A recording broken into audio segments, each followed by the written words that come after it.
Good morning, Seattle.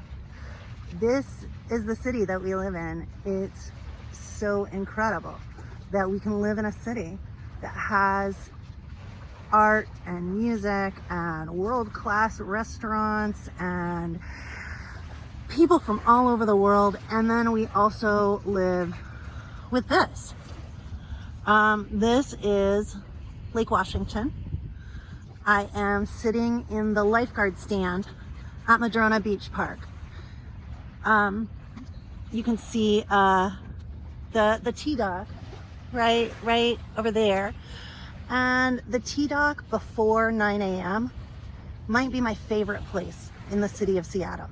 I really like it when the water's super glassy, and there's not a better way to start the day, no matter what your day looks like, than coming down here and watching the herons and the turtles and jumping in, having a swim. Even the cold water really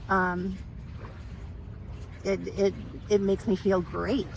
So I wanted to share this one of my favorite places in the world with you this morning. Good morning. I'm Betsey Brock. I'm the executive director of On the Boards.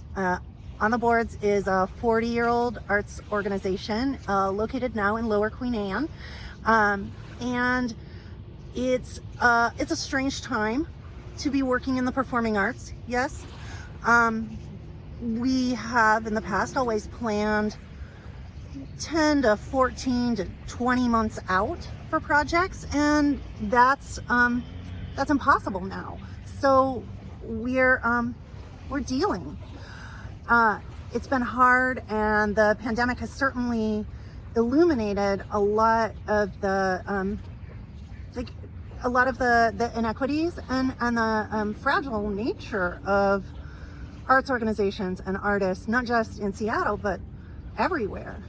But it's also been exciting to see how artists and thinkers are responding to social distancing, to being isolated when they're used to working collaboratively. The responses have been truly inspiring, and I take great pleasure in experiencing the new kinds of art that are available to me now. This past weekend, I experienced a festival that was happening in Frankfurt, Germany. And it was one of the first times where I felt, as an audience member, that feeling that you get when you're sitting in a crowded theater and you look around to see who's near you as the lights are getting dark.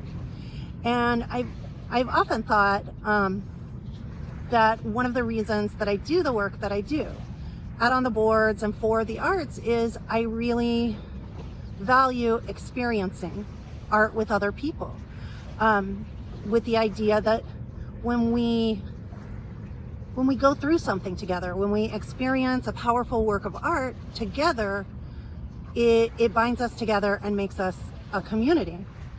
And that's something I've really been missing during this whole Corona coaster.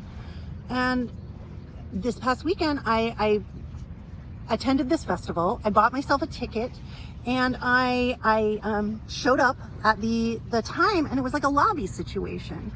And the host organization was like, "Hey, Betsey, where are you watching from? What time is it where you are?"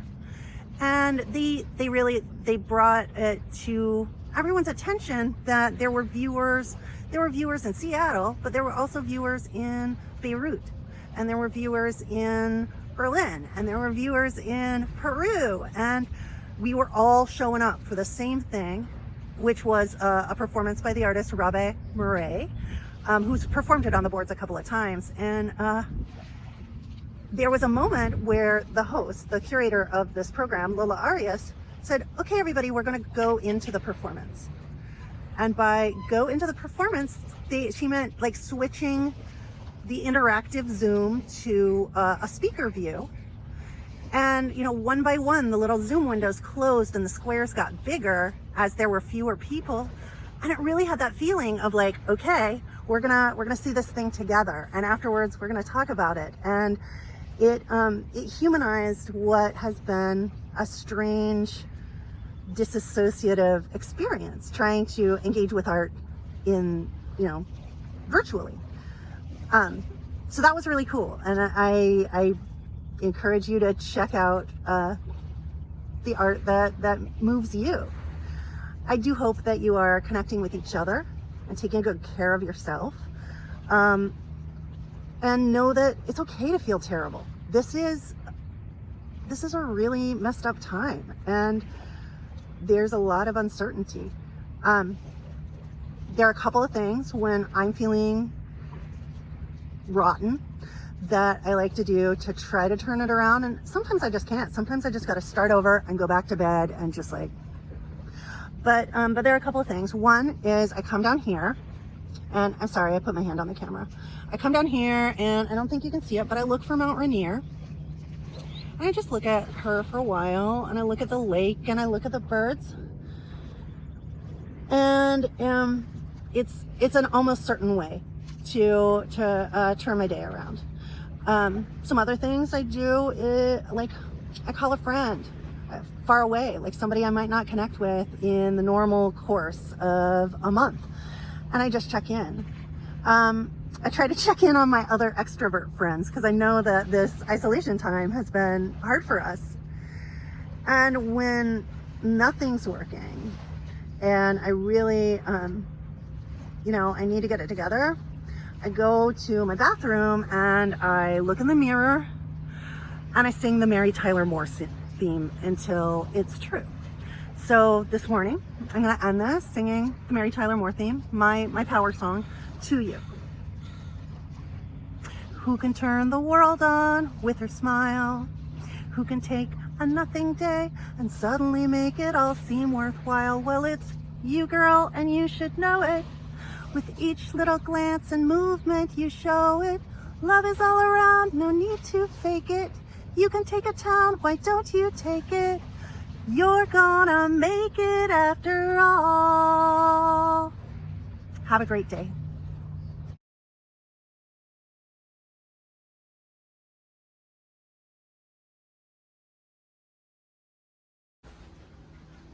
Hey, so about a month ago, the stranger asked me to record a good morning, a message for the city. And my good morning then, which I think you'll see later in this post, is different than my good morning now. I've been thinking a lot about my position as a leader of an arts organization in this city, and I've been phone banking and donating money and marching and contacting my elected officials and really connecting with my community in a different way. But that doesn't stop. That doesn't change the fact that I am doing it from a place of privilege as a white woman, a product of white supremacy culture in an organization and a field that is inherently part of a systemic history of exclusion. And I've made bad choices. I fucked up. I will continue listening and learning and phone banking and donating and listening. And I will probably fuck up again, but I understand it's frustrating that the arts in Seattle and arts leaders like myself, and I think my staff is even frustrated that we are moving too slow, that it has taken the current presidency, the disproportionate impact of COVID-19 in Black and Brown communities, and the senseless, violent deaths of innocent Black people for us to truly commit to stepping on the gas. And I am very, very grateful for all of the Black and Brown, Indigenous, queer, trans artists who have performed it on the boards in the time I've been there and before when I was an audience member. I understand that their invitation to perform and their engagement with us on the boards, it was in a space that was centering whiteness, and I want us to change that. It's a weird time. We thought we were opening things up. Restaurants are open, shops are open, but you need to wear a mask everywhere you go. But our numbers are on the rise, and I want to say good morning, and I want to say take care of yourselves. Take care of yourselves. Wear your mask. Wash your hands. Do all the stuff. It's scary out there, and it's lonely to be in our houses thinking about these things and trying to do our work, and in this changed world. And like, if you're feeling lonely, know that you're not the only one. But I hope that as we come back together and heal as a community in these many ways, that the arts will be a part of that, and that On the Boards will be a part of that. It will be a remarkable way to bring our communities back together. So thank you, Seattle, and good morning.